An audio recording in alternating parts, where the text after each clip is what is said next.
Assalamualaikum warahmatullahi wabarakatuh. Waalaikumsalam warahmatullahi wabarakatuh. Bismillahirrahmanirrahim. Alhamdulillahi rabbil alamin. Wal 'aqibatu lil muttaqin. Wala 'udwana illa 'alal zalimin.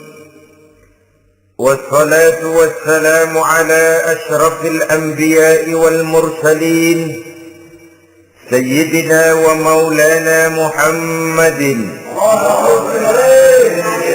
وعلى آله وأصحابه المجاهدين الطاهرين أما بعد. Saudara-saudara kaum muslimin rahimakumullah. Salah satu kelebihan makhluk bernama manusia, yaitu bahwa Allah Subhanahu wa ta'ala menghiasi hidup manusia ini dengan syahwat atau yang lazimnya kita sebut sebagai hawa nafsu. Inilah tenaga yang merupakan daya dorong yang melahirkan dinamika dalam kehidupan manusia, yang menyebabkan terus-menerus terjadinya perkembangan dalam sejarah peradaban dan kehidupan manusia. Hawa nafsu bisa melambungkan seseorang kepada puncak kejayaan, dan hawa nafsu dapat menenggelamkan seseorang ke dasar jurang kehancuran yang paling dalam. Pada surah Ali Imran ayat 14, Allah Subhanahu wa ta'ala berfirman, A'udzu billahi minasy syaithanir rajim. Zuyyina lin-nasi hubbus syahawati minan nisa'i wal banin wal qanatiril muqantarati minadh dhahabi wal fiddah wal khaylil musawwamati wal an'ami wal harth. Dzalika mata'ul hayatid dunya wallahu indahu husnul ma'ab. Mari kita perhatikan ayat ini lebih dekat lagi. Allah Subhanahu wa ta'ala menjelaskan, Zuyyina lin-nasi hubbus syahawat. Makhluk manusia itu dihiasi dengan hawa nafsu. Dengan kata lain, hawa nafsu adalah perhiasan. Manusia tanpa hawa nafsu sama saja dengan orang yang tidak berhias, monoton, tidak mempunyai perkembangan dalam gerak kehidupannya. Tetapi kalau hawa nafsu adalah perhiasan, maka jika kita berbicara soal perhiasan, ada dua hal yang harus menjadi catatan pokok. Pertama, kapan satu perhiasan boleh kita pakai? Yang kedua, di mana perhiasan itu harus kita pakai? Kalau saudara berdandan rapi, pakai sepatu dengan kaos kaki, celana, jas, pakai dasi segala macam, tapi itu saudara lakukan pada saat saudara akan pergi ke WC, maka saudara sudah memakai perhiasan tidak pada waktu yang tepat. Begitupun sebaliknya, kalau jam tangan saudara pakai di kaki, kopiah saudara pasang di kaki, lalu sepatu naik ke atas jidat, maka saudara memakai perhiasan tidak pada tempatnya yang tepat. Demikian juga sifat yang bernama nafsu. kapan dia boleh diperturutkan, di mana dia boleh disalurkan. Adalah tugas daripada agama untuk mengatur syahwat atau hawa nafsu. Lihatlah kehidupan malaikat. Malaikat makhluk yang diciptakan Allah tanpa hawa nafsu. Maka kehidupan malaikat monoton. Malaikat tidak mempunyai peradaban dan kebudayaan. Malaikat adalah makhluk yang secara instinktif diciptakan untuk berbakti, tidak punya alternatif atau pilihan lain. Saudara lihat, ada malaikat yang sejak diciptakan diperintahkan untuk sujud saja sampai sekarang, nggak bangun-bangun. Ada malaikat yang sejak diciptakan diperintahkan untuk tasbih saja, yang lain tidak. Ada malaikat yang sejak diciptakan diperintahkan mencabut nyawa saja urusannya, yang lain tidak. Pekerjaannya monoton, tetapi memang karena tidak ada hawa nafsu, tidak ada kecenderungan malaikat untuk nyeleweng. Belum pernah kita dengar misalnya ada malaikat Jibril korupsi ayat.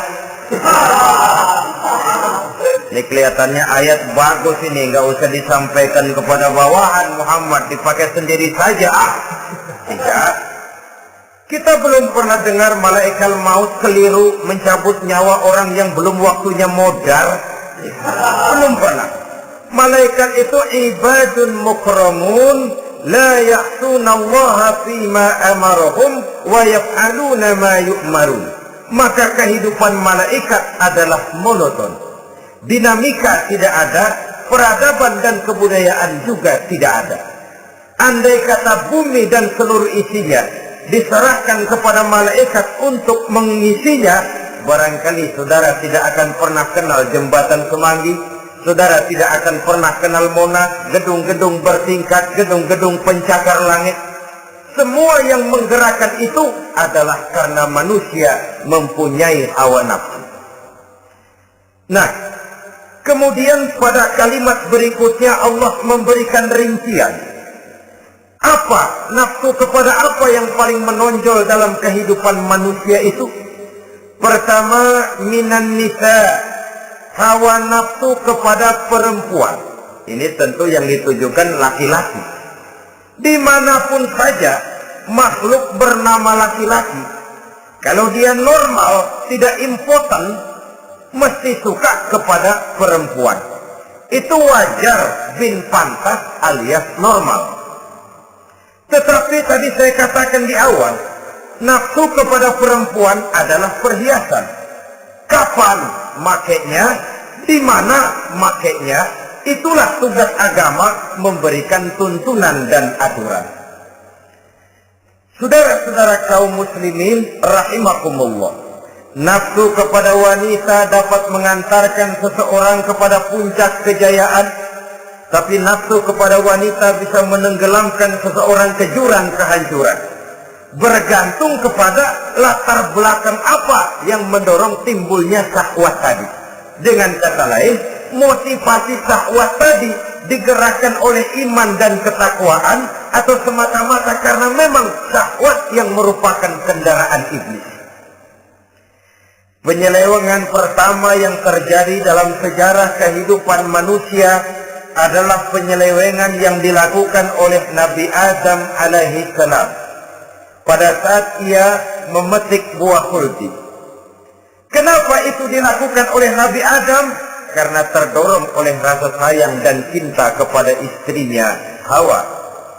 Sebenarnya Hawa lah yang merajuk, Siti Hawa lah yang membujuk, dan Nabi Adam oleh karena syahwatnya kepada istrinya memperturutkan bujukan Siti Hawa itu. Peristiwa Nabi Adam ribuan tahun yang lalu akan terus relevan sampai ke zaman kita sekarang ini. Berapa banyak orang-orang yang karena terlalu ingin menyenangkan istrinya, lalu tidak segan-segan melakukan perbuatan-perbuatan yang menyimpang, baik itu merugikan orang lain, merugikan masyarakat, bahkan merugikan bangsa dan negaranya. Seorang pedagang tidak akan segan-segan menipu. Sebaliknya pun begitu. Tidak jarang wanita di dalam kelemahannya bisa menenggelamkan dunia. Seorang suami yang jujur, polos, lugu, sederhana bisa jadi koruptor ulung karena didorong-dorong oleh istrinya. Istrinya barangkali bisa saja dibakar-bakar oleh tetangganya. Suaminya jujur, sederhana, kepala bagian, tempatnya basah tapi melarat. Istri rupanya tidak sabar melihat gaya hidup yang makin konsumtif, persaingan yang makin tajam, suaminya dikipas-kipasin. Kata istrinya, "Bang, tetangga sebelah kita lakinya pegawai kecil, Bang, tapi gelangnya kayak velg beca. Abang ini kepala bagian tidak bisa membelikan saya macam itu, percuma lah." Kata suaminya, "Ya bagaimana, Bu, gaji saya cuma segitu-gitunya. Ya namanya kepala bagian, apaan, kayak sahabat dulu." Kalau sudah berpikir ke arah ini, artinya sudah nifasi suaminya untuk melakukan tindakan yang tidak wajar. Saudara-saudara kaum muslimin rahimakumullah, sejak zaman klasik sampai kepada zaman kita sekarang ini, kita melihat kecenderungan syahwat kepada wanita ini. Julius Kaisar yang katanya gagah perkasa ternyata tunduk di bawah kaki Cleopatra. Napoleon Bonaparte, the Lion of Europe, singa daratan Eropa, luas kekuasaannya, gagah perkasa tentaranya, kepada siapa dia tunduk? Ke bawah kakinya Margaret Josephine. Demikianlah di zaman kita sekarang, kita melihat di Jepang, betapa Perdana Menteri Uno didesak mengundurkan diri dari jabatan Perdana Menterinya oleh karena terlibat skandal dengan geisha. Kita juga melihat di Amerika betapa Senator Gary Hart dari Partai Demokrat yang masih muda, jenius, diharapkan masa depan Amerika lahir dari tangannya, terpaksa mengundurkan diri dari calon presiden oleh karena terlibat skandal dengan Donna Rice. Kita juga menyaksikan betapa parlemen dan kabinet di Inggris sempat geger oleh karena skandal Pamela Bordes, pelacur kelas kakap yang melanglang buana mencari sasaran-sasaran kakap. Ini adalah kisah kejatuhan yang diakibatkan oleh hubbus syahawat minan nisa. Oleh karenanya benar jika Nabi kita menyatakan an-nisa'u imadul bilad, wanita adalah tiang negara. Jikalau baik wanita, baik negara. Jikalau rusak wanita, hancur negara. Kalau syahwat kepada wanita cuma semata-mata karena syahwat, maka seorang laki-laki akan memandang wanita cuma sekedar alat pemuas hawa nafsu. Nilainya rendah. Sedangkan agama kita mengajarkan ma akraman nisa'a illa karimun wa ma ahanan nisa'a illa laimun, kata Nabi. Tidak akan menghormati kaum wanita kecuali orang-orang yang terhormat, dan tidak akan merendahkan derajat kaum wanita kecuali memang orang-orang yang rendah moralnya. Dengan kata lain, apabila syahwat minan nisa ini dilandasi dengan semangat iman dan ketakwaan, maka kehidupan Rasulullah sallallahu alaihi wasallam sungguh menjadi figur dan contoh dalam kehidupan kita. Perkawinannya bukan karena wajah yang cantik semata-mata, tapi lebih merupakan nilai ibadah kepada Allah Subhanahu wa ta'ala. Dengan demikian, kecenderungan kepada hubbus syahawat minan nisa dikontrol oleh nilai iman. Barometernya, tolok ukurnya adalah iman. Di zaman sekarang banyak kasus kawin campur yang pada akhirnya akan membingungkan kita sendiri. Padahal Al-Quran secara jelas dan tegas memberikan bimbingan. Orang itu kalau sudah, kata Imam Syafi'i, wa ainur ridha an kulli aibin kalilatun kama anna aina syuhti tubdil masawiyah. Mata kalau dibalut cinta dia buta terhadap nista, tapi mata kalau dibalut benci hanya melihat yang keji-keji saja. Biasanya cinta kepada wanita memang bisa menimbulkan dorongan yang positif, tapi juga bisa membuat seseorang buta sama sekali. Dorongan yang positif paling kurang dari segi penampilan. Coba lihat lelaki kalau lagi demen perempuan, lenjeng banget. Sisiran rambutnya rapi, terikaan bajunya lancip, sepatunya